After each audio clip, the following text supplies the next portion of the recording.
ప్రతిభ ఉన్న ప్రతివాడు సక్సెస్ కాలేకపోవచ్చు, కానీ సక్సెస్ అయిన ప్రతివాడు ప్రతిభ ఉన్నవాడు. అయితే ఈ ప్రతిభకి నేను యాడ్ చేసేది ఏంటి అంటే కృషి ఉండాలి. ఫస్ట్ డే నేను వీళ్ళందరూ కూర్చొని ఉన్నప్పుడు ఏది కో డైరెక్టర్లు, ఎగ్జిక్యూటివ్ ప్రొడ్యూసర్లు వాళ్ళు కూర్చున్న దగ్గర నేను కూడా వెళ్ళి కూర్చున్నాను. ఫుడ్కి కూర్చుంటే నీకు ఇక్కడ కాదు బి సెక్షన్ ఇదని పంపించాడు. నాకు యూత్ కదా, సూపర్ ఆరోగెంట్, లేచి వెళ్ళిపోయి బయట తినేసి వచ్చాను. గురువు గారు ఎప్పుడైతే నన్ను రాజశేఖర్ అని పేరు పెట్టి పిలిచారో అప్పటి నుంచి వీడి స్టాండ్ మారిపోయింది. Because it's impossible for Dasari Narayana Rao to call an assistant director with name. Telugu సినిమాల్లో ఉన్న ఒక మేజర్ ఇదేంటంటే ఫిల్మ్ ఫెస్టివల్స్లో, అవార్డ్ సర్క్యూట్స్లో వీటిలో తిరుగుతున్న సినిమా అంటే దీనికి కమర్షియల్ వాల్యూ లేదు.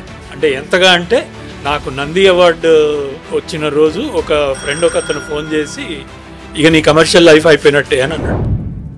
ఈరోజు మనకి దాసరి గారి వారసుడు ఎవరన్నా ఉన్నారంటారు? He was a rebel.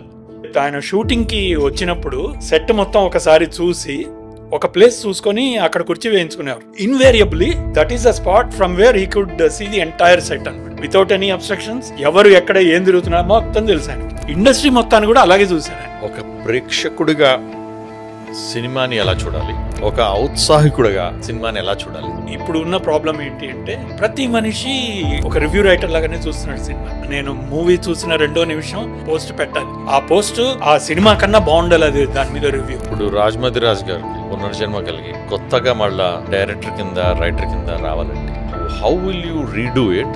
What mistakes you will avoid?